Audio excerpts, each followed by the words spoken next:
So once again we start with heterotrophic nutrition.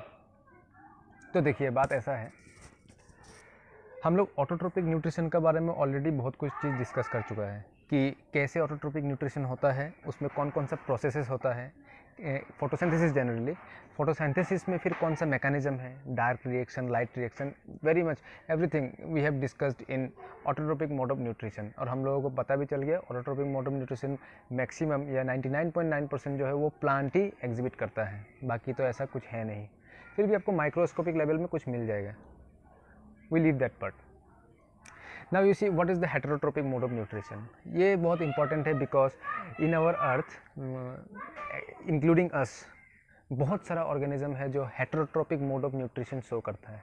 अभी हेटेरोट्रोपिक mode of nutrition का सबसे easy और जो अच्छा वाला एक डेफिनेशन है वो ये है कि those organism which depends on other organism for their food is known as heterotrophic mode of nutrition. ठीक है, ये बहुत ईजी है। नाउ यू सी, हम लोग इसको एकदम पूरा ग्रास रूट लेवल, मतलब एकदम नीचे से जाना पड़ेगा धीरे धीरे करके। सो सबसे छोटा ऐसा ऑर्गेनिज्म जो आप लोग का बुक में दिया हुआ है हेटेरोट्रोपिक मोड ऑफ न्यूट्रिशन जो शो करता है वो है एमोइबा।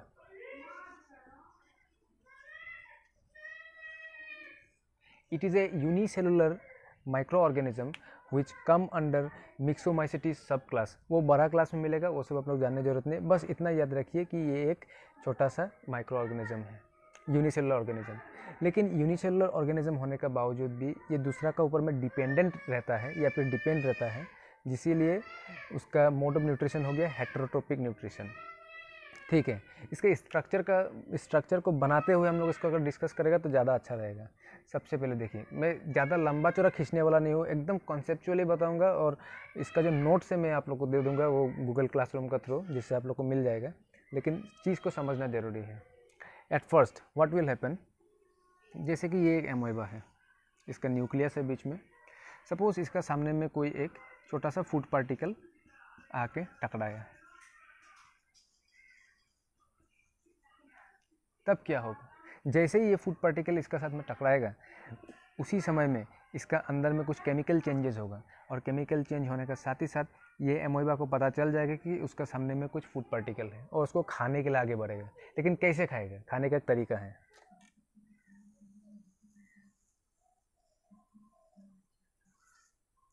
यू सी, ये फूड पार्टिकल अभी भी वही है, ये सेम चीज़, लेकिन इसका जो ये सेल मेम्ब्रेन है या फिर प्लाज्मा मेम्ब्रेन भी कह सकता है, वो धीरे से फूड पार्टिकल के चारों तरफ में ऐसा करके बढ़ रहा है, जैसे कि एक हाथ हो, एक उंगली का जैसा। ठीक है, ये ऐसा अपना मूवमेंट शो करता है। ठीक है, इसी मूवमेंट का वजह से इसका कुछ नाम भी है, वो एकदम लास्ट में बता देगा। उसका बाद क्या होगा, नेक्स्ट स्टेप, ये और थोड़ा ऐसा कवर करने लगेगा, फूड पार्टिकल अभी भी अंदर में ही है। फिर उसका नेक्स्ट लेवल में क्या होगा, फूड पार्टिकल अंदर आ जाएगा। Now it will came inside, और इस समय में ये जो छोटा सा गोल स्ट्रक्चर बना है इसका नाम होता है food vacuole.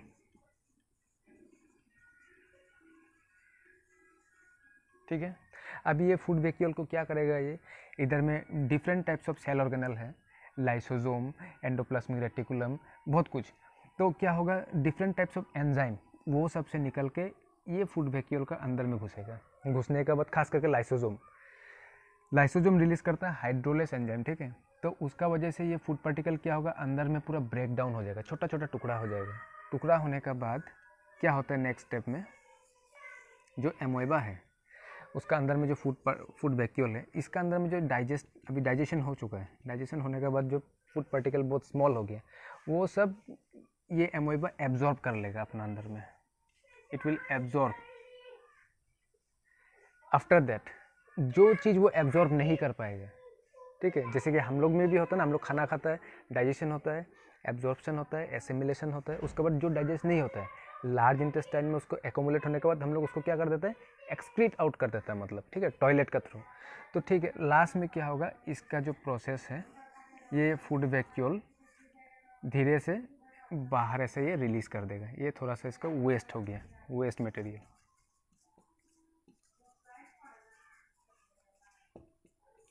This is the complete scenario takes place in an amoeba. अभी जो बात है कुछ कुछ ये हमें जानने वाला, वो अभी हम धीरे धीरे करके बताएगा।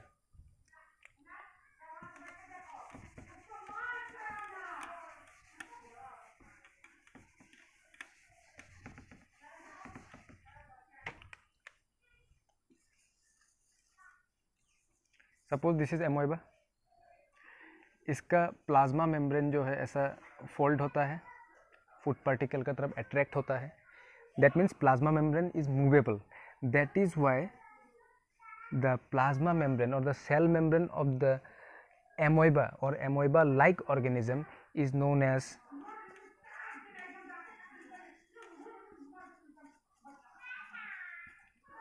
स्यूडोपोडिया।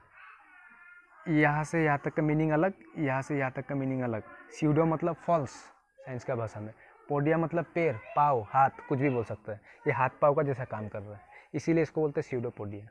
ठीक है, ये वाला एक तो बात हो गया। अभी कोई भी चीज़, जैसे कि ये जो फूड पार्टिकल को अपना अंदर में जो एमोइबा घुसा रहा है, वो प्रोसेस को क्या बोलेगा? वो प्रोसेस को बोलता है एनगल्फिंग या फिर एनगल्फ, मतलब अंदर घुसा रहा है। ठीक है, ये पहला वाला हो गया। दूसरा, एमोइबा का अंदर में फूड पार्टिकल आ गया। अभी जो ये फूड पार्टिकल्स का ब्रेकडाउन होगा, ये ब्रेकडाउन का नाम क्या होगा प्रोसेस का? डाइजेशन।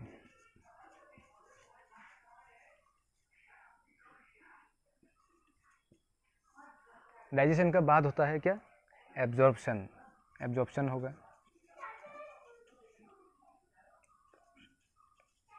एब्जॉर्प्शन का बाद क्या होता है? बॉडी जो है एब्जॉर्ब किया वाला मटेरियल को यूटिलाइज करता है, मतलब assimilation.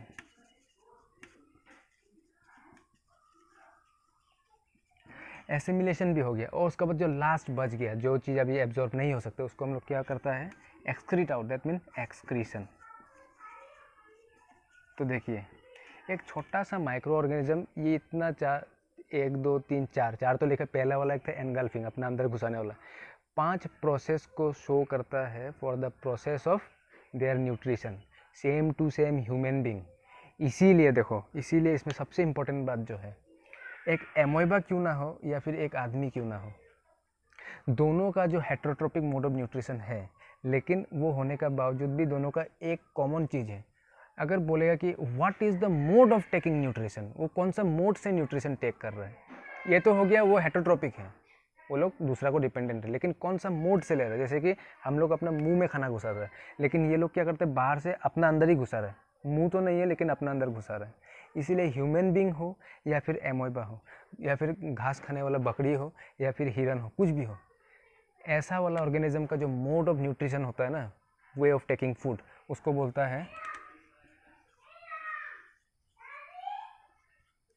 Holozoic mode of nutrition. ये कभी मत भूलना। जो भी अपना मुंह में खाना घुसा के चबा के खाता है या फिर अपने बॉडी में पहले घुसाएगा, फिर डाइजेस्ट करेगा, फिर एसिमिलेट करेगा, वो ऐसा वाला को बोलता है होलोजोइक मोड ऑफ न्यूट्रिशन। ठीक है, ये तो होलोजोइक वाला बात तो हो गया। अभी जो है एमोइबा से रिलेटेड और एक बात, वो ये है, देखो, when amoeba take solid food particles as food, जब एक एमोइबा सॉलिड फूड पार्टिकल को अपना बॉडी के अंदर में घुसाएगा एज ए फूड, और जो खाएगा, उस प्रोसेस को बोलता है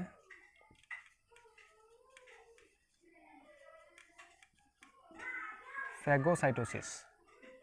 बहुत इंपॉर्टेंट है। लेकिन वही एमोइबा अगर सॉलिड का जगह में लिक्विड फूड पार्टिकल को अपना अंदर में घुसाएगा, तो उसको हम लोग बोलता है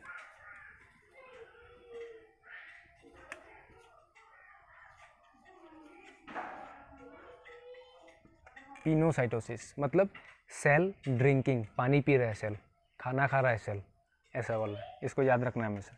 ठीक है।